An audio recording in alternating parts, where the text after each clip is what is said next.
Hello guys, ನಾನು ಇವತ್ತು ಈ ವಿಡಿಯೋದಲ್ಲಿ ಏನು ಹೇಳಕ್ಕೆ ಬಂದಿದ್ದೀನಿ ಅಂದರೆ ಲೈವ್ ಹೇಗೆ ಮಾಡೋದಂತ ಎಷ್ಟೊಂದು ಜನಕ್ಕೆ ಗೊತ್ತಿರಲ್ಲ. ಅದಕ್ಕೆ ಎಲ್ಲರೂ ಲೈವ್ ಮಾಡಬೇಕಂತ ಆಸೆ ಇರುತ್ತೆ.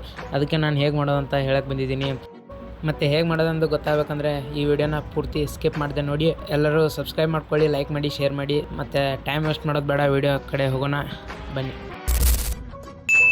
ಇದೇ ನನ್ನ ಯೂಟ್ಯೂಬ್ ಚಾನಲ್ಲು. ನಾನು ಈಗೀಗ ಲೈವ್ ಬರ್ತಾಯಿದ್ದೀನಿ. ಯಾರೂ ಸಪೋರ್ಟೇ ಮಾಡ್ತಿಲ್ಲ, ವ್ಯೂಸು ಕಮ್ಮಿ ಬರ್ತಾಯಿದೆ. ಮತ್ತು ಶಾರ್ಟು ಅಪ್ಲೋಡ್ ಮಾಡ್ತಿರ್ತೀನಿ, ಲಾಂಗ್ ವಿಡಿಯೋ ಒಂದೇ ಅಪ್ಲೋಡ್ ಮಾಡಿದ್ದೀನಿ. ಮತ್ತು ಸಪೋರ್ಟ್ ಮಾಡಿ, ಸಬ್ಸ್ಕ್ರೈಬ್ ಮಾಡ್ಕೊಳ್ಳಿ. ಮತ್ತು ಹೇಗೆ ಮಾಡೋದಂದರೆ ಸೀದಾ ಪ್ಲೇಸ್ಟೋರಿಗೆ ಬನ್ನಿ. ಪ್ಲೇಸ್ಟೋರಿಗೆ ಬಂದು ಅಲ್ಲಿ ಪ್ರಿಸಮ್ ಆ್ಯಪ್ ಅಂತ ಸರ್ಚ್ ಮಾಡ್ಕೊಳ್ಳಿ. ಸರ್ಚ್ ಮಾಡಿದ ತಕ್ಷಣ ಇಲ್ಲಿ ನನ್ನ ಸ್ಕ್ರೀನ್ ಮೇಲೆ ಕಾಣ್ತಾ ಇದೆ. ಆ ಆ್ಯಪ್ನ ಡೌನ್ಲೋಡ್ ಮಾಡ್ಕೊಂಡು, ನನ್ನ ಹತ್ರ ಮೊದಲೇ ಡೌನ್ಲೋಡ್ ಇತ್ತು, ಅದು ಡೌನ್ಲೋಡ್ ಮಾಡ್ಕೊಂಡು ನಿಮ್ಮ ಜಿಮೇಲ್ ಅಕೌಂಟ್ ಯಾವುದು ಯೂಟ್ಯೂಬ್ಗೆ ಅಟ್ಯಾಚ್ ಇದೆ ಆ ಜಿಮೇಲ್ ಅಕೌಂಟಿಂದ ಲಾಗಿನ್ ಆಗಿ ಅದಾದಮೇಲೆ ಮತ್ತು ಕ್ಯಾಮ್ರಾದು ವಾಯ್ಸ್ದು ಪರ್ಮಿಷನ್ ಕೇಳುತ್ತೆ. ಅದನ್ನೆಲ್ಲ ಕೊಟ್ಕೊಂಡು ಅಲ್ಲಿ ಕೇಳುತ್ತೆ, ನಿಮ್ಮ ಯೂಟ್ಯೂಬ್ ಚಾನಲ್ ಎಲ್ಲ ಕೇಳುತ್ತೆ. ಅಲ್ಲಿ ನಿಮ್ಮ ಅಕೌಂಟ್ನ ಅಟ್ಯಾಚ್ ಕೊಟ್ಕೋಬೇಕು. ಆಮೇಲೆ ಅಲ್ಲಿ ಆಪ್ಷನ್ ಕಾಣಿಸುತ್ತೆ, 3 ಆಪ್ಷನ್ ಇರುತ್ತೆ. ಅಲ್ಲಿ ನೀವು ಲೈವ್ ಮಾಡ್ತಿದ್ರೆ ಕ್ಯಾಮ್ರಾ ಆಪ್ಷನ್ ತೊಗೊಳ್ಳಿ. ಮತ್ತು ನೀವೇನಾದರೂ ಗೇಮರ್ ಇದ್ದರೆ ಗೇಮ್ದು ಸ್ಕ್ರೀನ್ ಮೇಲೆ ಕಾಣಿಸ್ಬೇಕಂದ್ರೆ ಸ್ಕ್ರೀನ್ ಆಪ್ಷನ್ನ ತೊಗೊಂಡು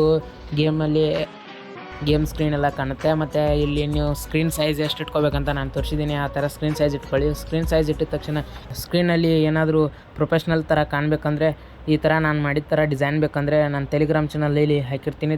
ಇದೇ ಥರ ವೀಡಿಯೋ ಅಪ್ಲೋಡ್ ಮಾಡ್ತಿರ್ತೀನಿ. ಸಬ್ಸ್ಕ್ರೈಬ್ ಮಾಡ್ಕೊಂಡು ಸಪೋರ್ಟ್ ಮಾಡ್ಕೊಳ್ಳಿ. ಮತ್ತು ಡೈಲಿ ಲೈವ್ ಬರ್ತಿರ್ತೀನಿ. ಲೈವ್ಗೂ ಜಾಯ್ನ್ ಆಗಿ ಸಪೋರ್ಟ್ ಮಾಡಿ. Tata, bye bye. ಮುಂದಿನ ವಿಡಿಯೋದಲ್ಲಿ ಸಿಗೋಣ.